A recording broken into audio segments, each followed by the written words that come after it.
সাজেকের একদিনের ট্রিপে কাপড় খরচ কত টাকা হলো একদম সবকিছু আজকে আলোচনা করব। এ টু জেড খরচ বলে দিব। তো চলো পুরো ভিডিওটা শুরু করি। সো হ্যালো এভরিওয়ান, আসসালামু আলাইকুম। সবাই কেমন আছো? আশা করছি খুব ভালো আছো এবং সুস্থ আছো।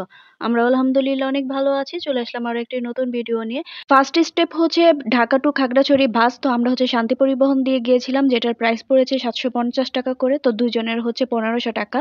দেন হচ্ছে মাঝপথে বিরতি দিয়েছিল মিয়ামি হোটেলে। তো সেখানে হচ্ছে তোমাদের ভাইয়া শুধুমাত্র খেয়েছিল, আমি খাইনি।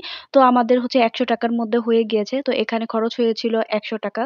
দেন খাগড়াছড়ি পৌঁছে আমরা এই হোটেল থেকে ব্রেকফাস্ট করে নেই। তো আমাদের দুইজনের খরচ পড়েছিল 150 টাকা। তো এখানে হচ্ছে আমাদের খরচ ছিল 150 টাকা। তারপর হচ্ছে আমাদের একটা সিএনজি ভাড়া নিতে হবে। তো সিএনজি ভাড়া নিয়ে নিয়েছি, যেটার প্রাইস পড়েছিল 6000 টাকা। এটা হচ্ছে একদম সাজেক ঘোরাবে আর খাগড়াছড়ি ঘোরাবে। তো ফুল প্যাকেজে নিয়ে নিয়েছিলাম, একটু বার্গেনিং করে আমরা 6000 টাকা দিয়ে নিয়ে নিয়েছি। তো আমরা যেহেতু 4 জন ছিলাম, তো দুইজনের জন্য আমাদের প্রাইস পড়েছিল 3000 টাকা। বাগাইহাট আর্মি ক্যাম্পে দাঁড়াতে হয় কিছুক্ষণ স্কট ধরার জন্য। তো এখান থেকে আমরা ডাব খেয়েছিলাম আর জাম্বুরা ভর্তা খেয়েছিলাম। তো দুইটা মিলিয়ে 100 টাকার মধ্যে হয়ে গেছে। তো আমাদের খরচ ছিল 100 টাকা। তারপর হচ্ছে আমরা সাজেক চলে আসছি আর এখন হচ্ছে রুম বা কটেজ খোঁজার পালা। তো একটা রুম আমরা পেয়ে গিয়েছি, যেটার প্রাইস নিয়েছিল 2000 টাকা। তো কাপল রুম নিয়ে নিয়েছি 2000 টাকা। তো এখানে হচ্ছে আমাদের খরচ হয়েছিল 2000 টাকা। তো আমরা যেহেতু অফ ডে তে গিয়েছিলাম, তো সেই কারণে একটু কম পেয়েছি রুমটা।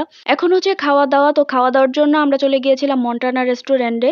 তো সেখানে গিয়ে আমরা প্যাকেজ নিয়ে নিয়েছি। প্যাকেজে ছিল 3 বেলার খাবার, দুপুর, রাত আর হচ্ছে ব্রেকফাস্ট। তো 3 বেলার খাবার অনুযায়ী আমার মনে হয়েছে যে প্যাকেজটা নিলেই কম পড়ে, না হলে আলাদা আলাদা করে নিতে গেলে দেখা যায় টাকা অনেক বেশি পড়ে যায়। তো যদি একটু সেভ করতে চাও টাকা, তাহলে অবশ্যই প্যাকেজ নিয়ে নিবে। প্যাকেজ অনুযায়ী খাবারের কোয়ান্টিটি, খাবারের টেস্ট অনেক ভালো ছিল মাশাআল্লাহ। তো আমাদের এই প্যাকেজটা পড়েছিল জনপ্রতি 700 টাকা করে, যেটা হচ্ছে দুইজনের জন্য 1400 টাকা পড়েছে।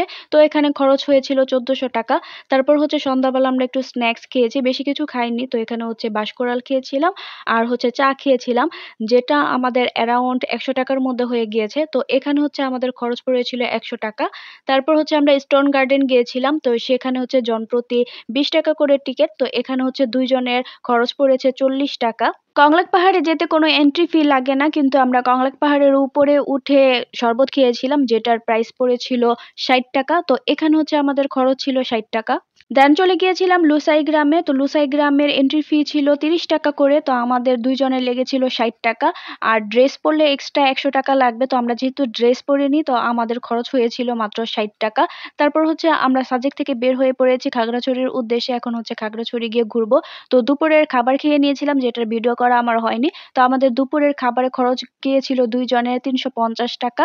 তারপর হচ্ছে আমরা ঘুরতে চলে এসেছি প্রথমে হর্টিকালচার পার্কে, যেটার এন্ট্রি ফি ছিল 40 টাকা করে। তো আমাদের দুইজনের লেগেছিল 80 টাকা। দেন গিয়েছিলাম আলুটিলা গুহাতে, সেখানে এন্ট্রি ফি ছিল 40 টাকা করে। তো আমাদের দুইজনের লেগেছে 80 টাকা। তো আমরা হচ্ছে রিসাং ঝর্ণা যাইনি, তো সে কারণে আমাদের রিসাং ঝর্ণার কোনো খরচই হয়নি। তারপর হচ্ছে বাসায় ব্যাক করার জন্য আবার বাস লাগবে, আর বাসের টিকিট হচ্ছে আবার 750 টাকা করে, দুইজনের 1400 টাকা। এই ছিল আমাদের একদিনের সাজেক ট্যুরের টোটাল খরচ। তো আমি তোমাদের সুবিধার জন্য স্ক্রিনে সব ডিটেইলসে লিখে দিব। তো তোমরা চাইলে ভিডিওটা পজ করে দেখে নিতে পারো। তো আজকের ভিডিওটা তোমাদের কাছে কেমন লেগেছে অবশ্যই কমেন্টস করে জানাবে। আর যদি কোনো কিছু জানার থাকে বা কোনো প্রশ্ন থাকে, অবশ্যই কমেন্টস করে আমাকে বলে দিবে, আমি চেষ্টা করব তোমাদেরকে জানিয়ে দিতে। তো আজকের ভিডিওটা এই পর্যন্তই ছিল। দেখা হচ্ছে নেক্সট ভিডিওতে। সে পর্যন্ত সবাই ভালো থেকো, সুস্থ থেকো। আল্লাহ হাফেজ।